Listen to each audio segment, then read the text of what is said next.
profiles. Leaders. Janet Murguia seeks to empower Hispanics by Diana Montané. The president of the National Council of La Raza talks about participation and unity. The National Council of La Raza, or NCLR, is the largest national Hispanic civil rights and advocacy organization in the United States. It was founded in 1968 as a private, nonprofit, nonpartisan, and tax-exempt organization headquartered in Washington, D.C., and its mission is to improve the quality of life for Hispanics in the United States by advancing opportunities for both individuals and families through education.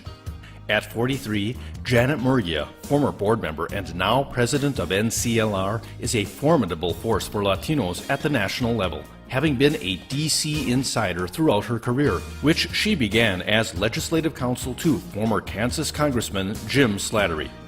She served in that capacity for 7 years and then worked at the White House in various positions from 1994 to 2000, most recently as Deputy Assistant to President Bill Clinton. My work at the White House and for President Clinton taught me the critical importance of being able to work effectively with people on both sides of the aisle, Democrats and Republicans, to get things done. She now reflects. In order to advance your issues, you have to be able to work with people who have different perspectives and build coalitions. I am proud of the roles and responsibilities that I had in advocating for legislation, such as the Family and Medical Leave Act and the Earned Income Tax Credit. Murguia then talks about the nearly 300 community-based organizations serving Latinos annually in 41 states, which are part of the NCLR network, and the importance of nonprofit organizations, which are almost shadow governments in terms of advancing legislation and educating the various communities. It's a fact that the organizations that make up the nonprofit sector in this country are the backbone of many communities. They are the institutions for our community in many parts of the country. This is why, in order to effect major changes, she exhorts everyone to participate at the nonprofit level. We encourage people interested in helping the Latino community to support the work of these organizations and to get involved with nonprofits.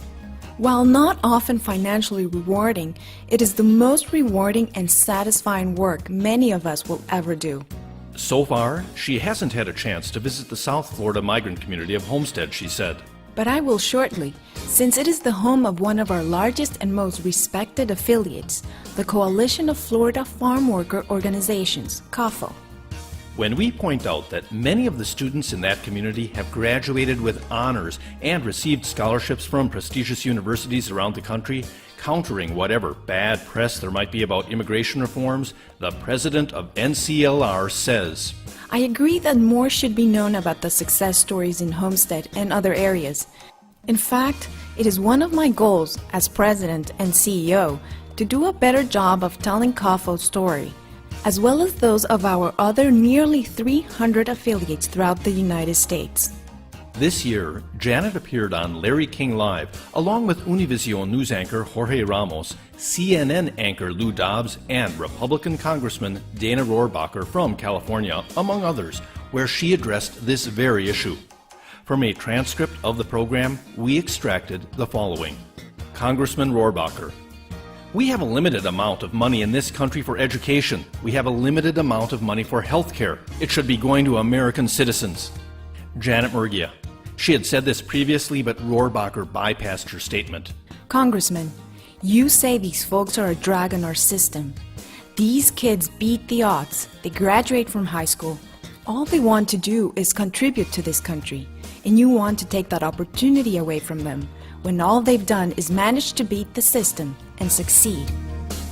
Lou Dobbs addressed the Social Security and tax issues, stating, may I just say, and I have the highest regard for Janet Murguia, but the cost to taxpayers in terms of social services, medical care, emergency room care, safety net costs, as Congressman Rohrabacher was referring to, are extraordinary, in the area of $50 billion.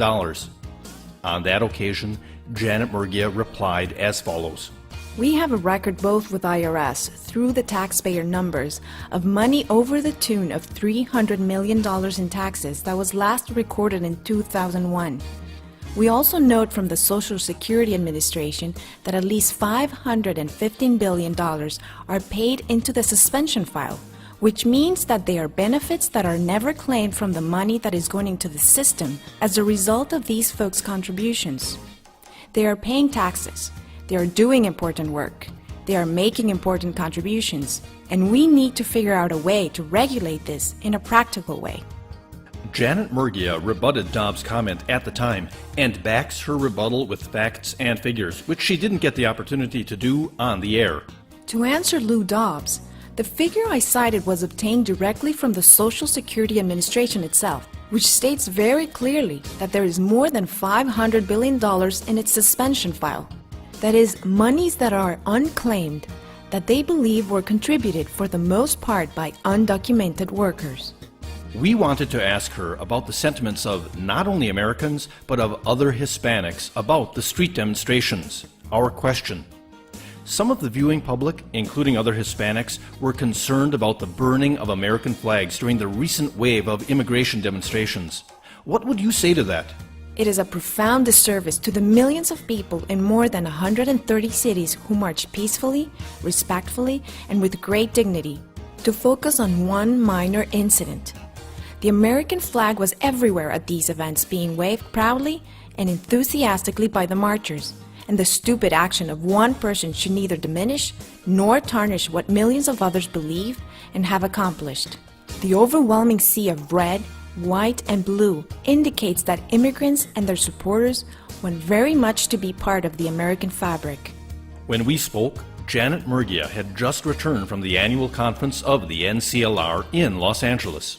It is the single largest national event in the Latino community, and a major focus this year was what's next for the Latino community, following the mobilization for comprehensive immigration reform in the spring. She described, We felt that the conference, in which more than 20,000 participated, was a very successful event. Next year, South Florida. We are looking forward to an even more successful next year in Miami Beach. She added. The NCLR president pointed out that in spite of other manifestations to the contrary, the Hispanic community in the United States is well on its way to unity and singled out some members of Congress to prove it. The fact that some of the immigration bill's strongest supporters are Cuban and Puerto Rican members of Congress, such as Senator Mel Martinez and Representatives Lincoln Diaz-Balart and Luis Gutierrez, shows that as well. She said,